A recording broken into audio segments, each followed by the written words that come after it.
पूरे दिन बाजार में दिखे उतार चढ़ाव। निफ्टी करीब 140 अंकों की बढ़त के साथ 25,700 के करीब बंद। वहीं बैंक निफ्टी भी दिन के निचले स्तरों से 200 अंकों से ज्यादा की रिकवरी के साथ 61,270 के पास।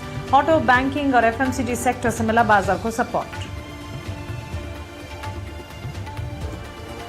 दिग्गज प्राइवेट बैंक्स में तेजी। HDFC bank, Kotak Mahindra bank और एक्सिस बैंक में करीब 1.5% की तेजी। फेडरल बैंक और बंधन बैंक में भी मजबूती। आईटी शेयरों में दबाव जारी। जेफरीज ने इन्फोसिस और टीसीएस समेत कई कंपनियों की रेटिंग्स घटाई। दोनों शेयर्स आधे से 2% फिसले। कोफोर्ज, एम्फासिस, परसिस्टेंट और विप्रो भी 2.5 से 3% तक कमजोर।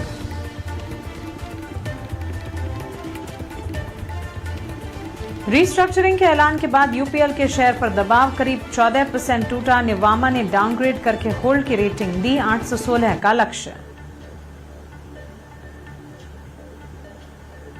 आईडीएफसी फर्स्ट बैंक का शेयर करीब 16% टूटा। वहीं एयू स्मॉल फाइनेंस बैंक 5% फिसला। हरियाणा सरकार ने दोनों बैंक्स के सरकारी कामकाज पर लगाई रोक।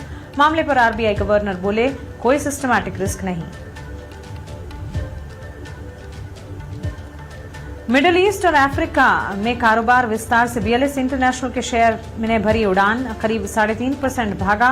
बेरूत और नायरोबी में स्लोवाकिया वीजा ऑपरेशन की शुरुआत। क्लीन मैक्स एनविरो एनर्जी सोल्यूशन का आईपीओ पहले दिन अब तक 36% भरा। 1,000 से 1,057 रुपए का प्राइस बैंड। कंपनी की 3,100 करोड़ रुपए जुटाने की है योजना। दूसरे दिन अब तक 2.25 गुना से ज्यादा भरा गॉर्डियम आईवीएफ एंड विमेन हेल्थ का आईपीओ। 75 से 79 रुपए का प्राइस बैंड। कंपनी ने 165 करोड़ जुटाने की है योजना। और अमेरिकी सुप्रीम कोर्ट के झटके के बाद राष्ट्रपति डोनाल्ड ट्रंप ने सभी देशों पर 15% टैरिफ लगाया। कोर्ट के फैसले के बाद भारत अमेरिका के बीच ट्रेड डील साइन होने की देरी संभव। आज से अमेरिका में होने वाली चीफ ट्रेड नेगोशिएटर्स की बैठक टली।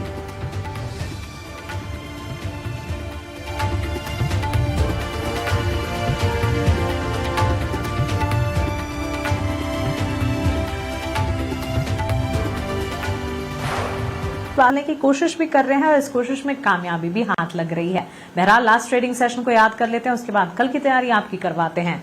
लास्ट ट्रेडिंग सेशन उतार चढ़ाव, वॉलेटाइल। दिन की शुरुआत कमजोरी के साथ, फिर बाजार संभले, वापस से गिरावट देखी और अंत में वापस संभल कर क्लोज होते हुए दिखे। बेंचमार्क्स हो चाहे ब्रॉडर मार्केट्स हो, मजबूती की चाल नजर आई। 25,700 के लेवल से करीब 150 अंकों की मजबूती निफ्टी में पाई गई, जो कि निचले स्तरों से काफी अच्छी रिकवरी के बाजार के लिए कही जाएगी। 140 अंक रिकवर होकर बंद होता हुआ दिखा।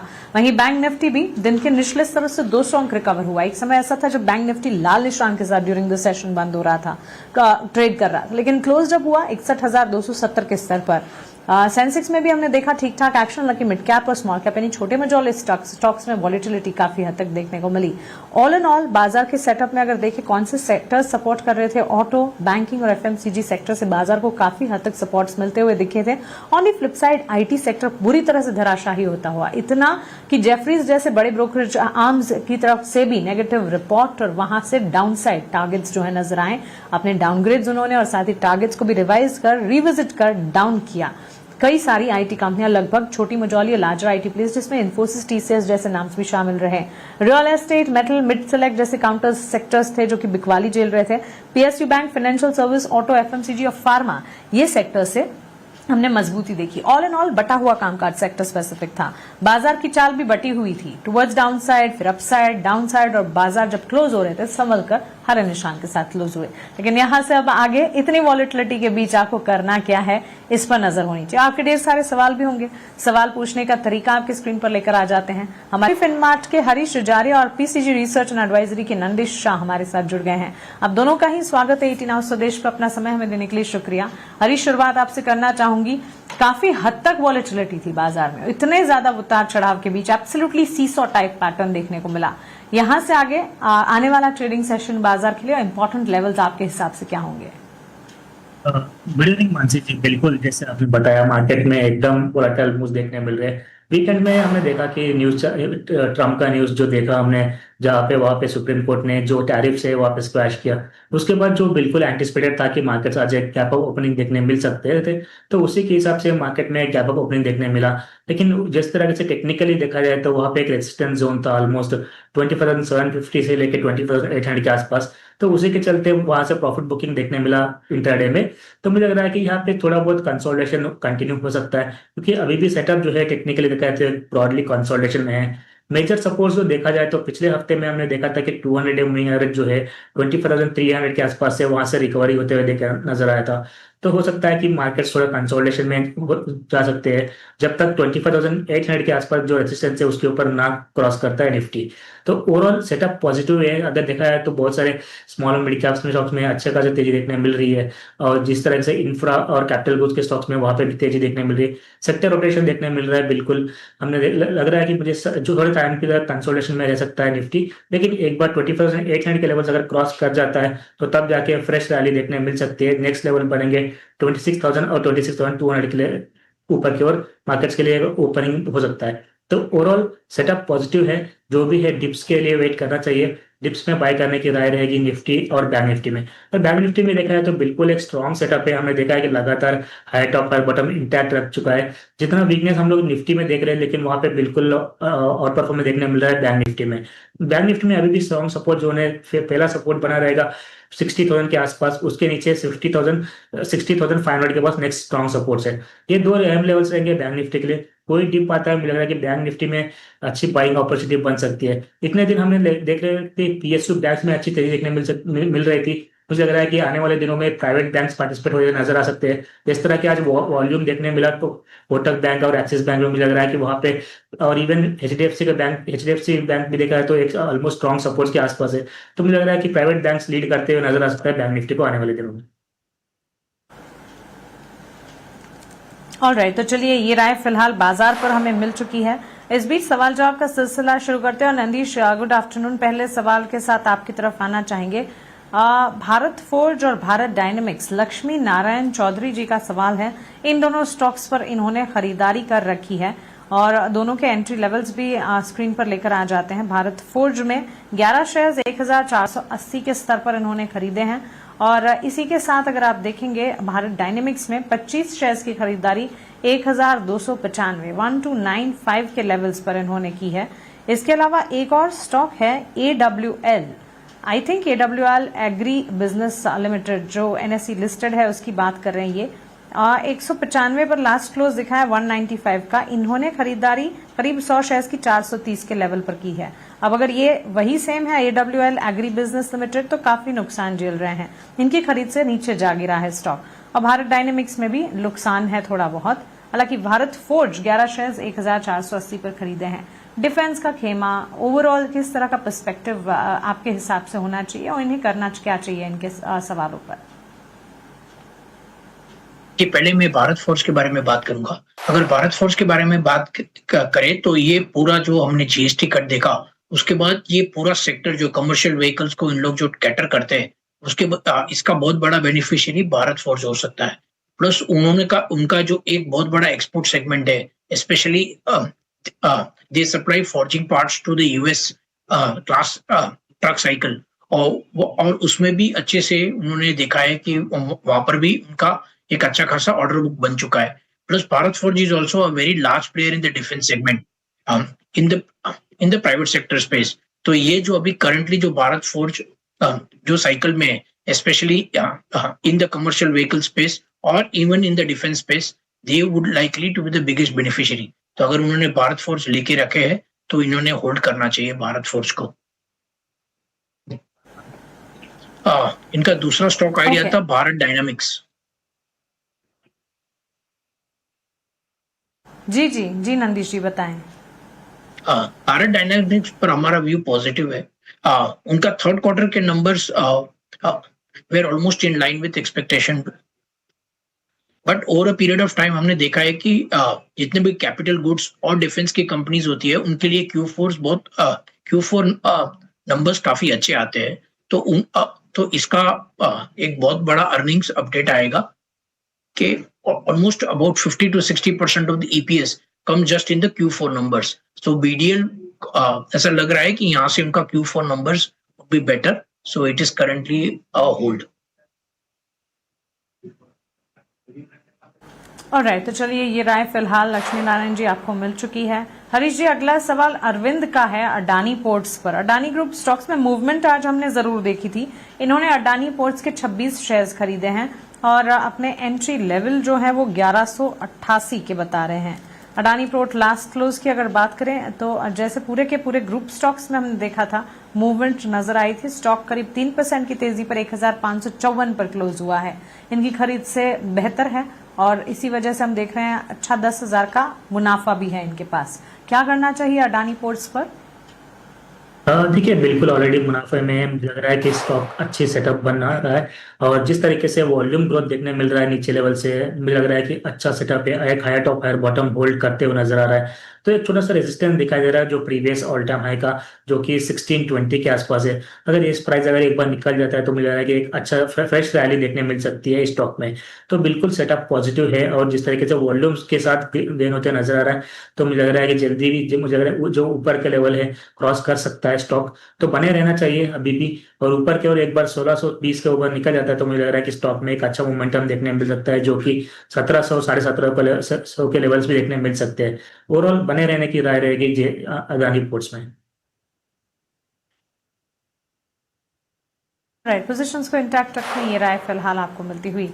अगला सवाल सुशांत का है आरती इंडस्ट्रीज पर। नंदीश, आपसे एक टेक जानना चाहेंगे। आरती इंडस्ट्रीज वैसे स्टॉक में हमने देखा है लास्ट ट्रेडिंग सेशन में बिकवाली देखने को मिली थी। फ्लैगशिप कंपनी है आरती ग्रुप की, ऑर्गेनिक इनऑर्गेनिक केमिकल्स मैन्युफैक्चर करती है। इनके लेवल की अगर बात करें 30 शेयर्स आरती इंडस्ट्रीज के 357 के लेवल पर इन्होंने खरीदे हैं। करीब 2,600 3,000 तक का मुनाफा भी है इनकी खरीद के स्तर से। हालांकि स्टॉक में 1.5% के डाउन ट्रेंड्स थे, लेकिन 357 इनके एंट्री लेवल है। 446 447 पर फिलहाल लास्ट क्लोज है। क्या राय होगी इस स्पेस और इस स्टॉक पर? Aarti Industries is not in our coverage, but जितना भी मैंने ये पढ़ा है केमिकल सेगमेंट में, तो ओवरऑल अभी भी इसमें प्राइसिंग प्रेशर दिख रहा है। और जितना expected in terms of volume growth जो एक्सपेक्टेशन था वो Q3 नंबर्स में भी नहीं आया है। तो अगर इनका व्यू शॉर्ट टर्म का है तो एक बार के लिए यहाँ से निकल जाना चाहिए। ठीक है, तो पहले तो आपके लिए राय कि आपको समझना है कि वेदर आप शॉर्ट टर्म के लिहाज से अपनी पोजीशन को इंटैक्ट रखना चाह रहे हैं या थोड़ा सा इंतजार कर सकते हैं। हालांकि स्टॉक में है गिरावट, बिकवाली का दबाव है, तो शॉर्ट टर्म नजरिया है तो फिर एक बार एग्जिट कर थोड़ा बहुत मुनाफा जो फिलहाल आप देख रहे हैं उसे बांध लें और बाकी जो काउंटर्स हमारे एक्सपर्ट्स जो सुझाते भी हैं और आगे भी सुझाएंगे उन पर फोकस करें और वहां एंट्री के बारे में सोचें। शैलेंद्र भान का अगला सवाल है हरीश, कोफोर्ज पर। ओवरऑल आईटी सेक्टर ही टूटा है, बुरी तरह से टूटा है। बड़ी दिग्गज ब्रोकरेजेस लाइक जेफरीज भी अपने डाउनग्रेड आईटी सेक्टर पर दे रही हैं। 10 शेयर्स कोफोर्ज के इन्होंने खरीदे हैं 1294 1294 के लेवल्स पर। कोफोर्ज के लास्ट क्लोज को देखते हुए शैलेंद्र के लिए राय क्या होगी? देखिए, बिल्कुल मानसी जी, अगर देखा है तो लगातार कुछ टाइम से आईटी में प्रेशर देखने मिल रहा है। अभी भी मुझे लग रहा है कि संभलते हुए नजर नहीं आ रहा है। जो भी आज का जेफरीज का रिपोर्ट के बाद और बिकवाली देखने मिल रहा था स्पेशली आईटी में। पर कोफोर्ज जो स्पेशल की बात करते हैं तो जिस तरीके से सेल ऑफ देखने मिल रहा है अभी भी थोड़ा डाउन ट्रेंड देखने मिल सकता है। मेजर सपोर्ट जो दिखाई दे रहा है फिलहाल चार्ट्स के ऊपर 1200 के करीबन है, जो कि 2024 के लोस के आसपास नजर आ रहा है। तो हो सकता है कि इस लेवल से थोड़ा बहुत रिकवरी देखने मिल सकता है। हाउएवर लॉन्ग टर्म चार्ट से भी थोड़ा बहुत वीकनेस नजर आ रहा है। तो फिलहाल के लिए मुझे लग रहा है कॉशियस अप्रोच के साथ जाना चाहिए। अगर 1200 के आसपास होल्ड कर पाता है तो मुझे लग रहा है कि वहां से रिकवरी देखने मिल सकता है। ओवरऑल मुझे लग रहा है कि थोड़ा बहुत वीकनेस है चार्ट्स पे।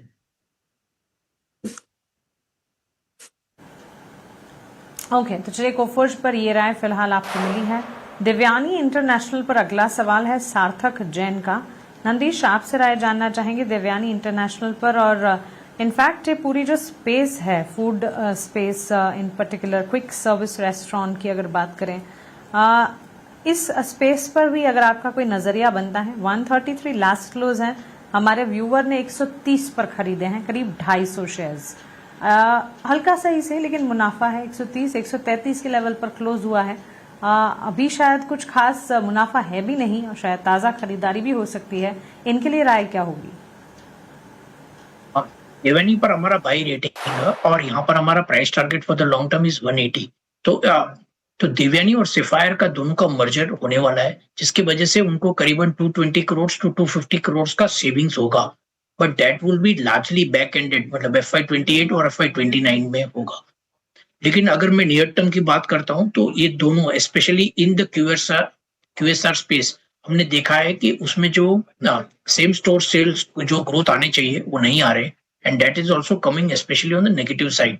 तो अगर इनका व्यू अगर एकदम शॉर्ट टर्म का है तो इसमें एक बार के लिए इनको निकल जाना चाहिए, लेकिन अगर इनका व्यू लॉन्ग टर्म है तो ये पूरे स्पेस में देवयानी इंटरनेशनल और जुबिलेंट फूड्स वर्क दो ही कंपनी अच्छी कर रही है। ऑलराइट, तो चलिए ये एक टेक नजरिया पूरी तरह से इनफैक्ट जुबिलेंट फूड भी है और देवयानी इंटरनेशनल भी है स्पेस में, जो कि इस वक्त आकर्षक नजर आते हैं। हमारे एक्सपर्ट की तरफ से उनकी राय, उस पर ध्यान दीजिए। आगे बढ़ेंगे, रुक करते हैं हमारे अगले सेगमेंट वैल्यू इन्वेस्टमेंट पिक का।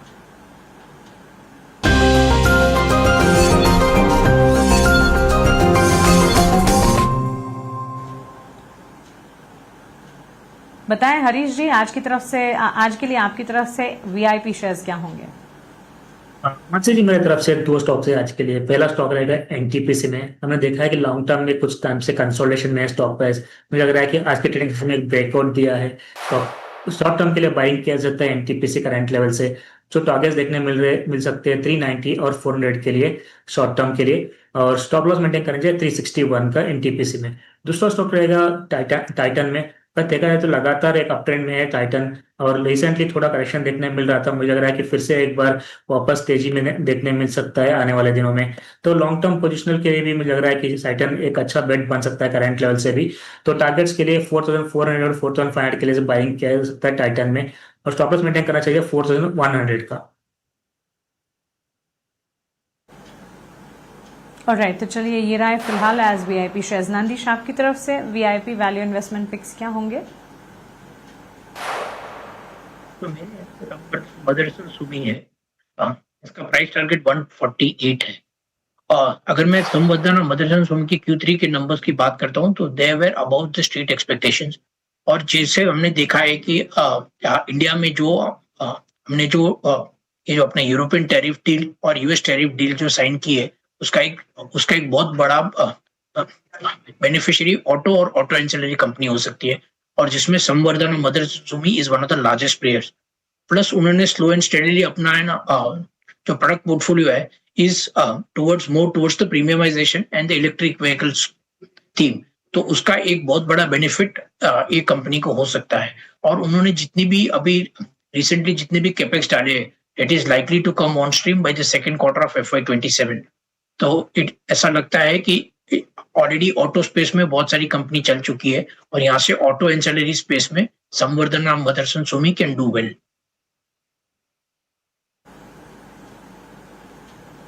ऑलराइट, नंदीश जी, हरीश जी, बहुत शुक्रिया आपका हमारे साथ जुड़ने के लिए, हमारे व्यूवर्स की कल की तैयारी करवाने के लिए, और बाजार पर आपका नजरिया और स्ट्रैटेजीज हमारे बीच रखने के लिए। चलिए इसी के साथ कल की तैयारी को हम यही समेटने जा रहे हैं, लेकिन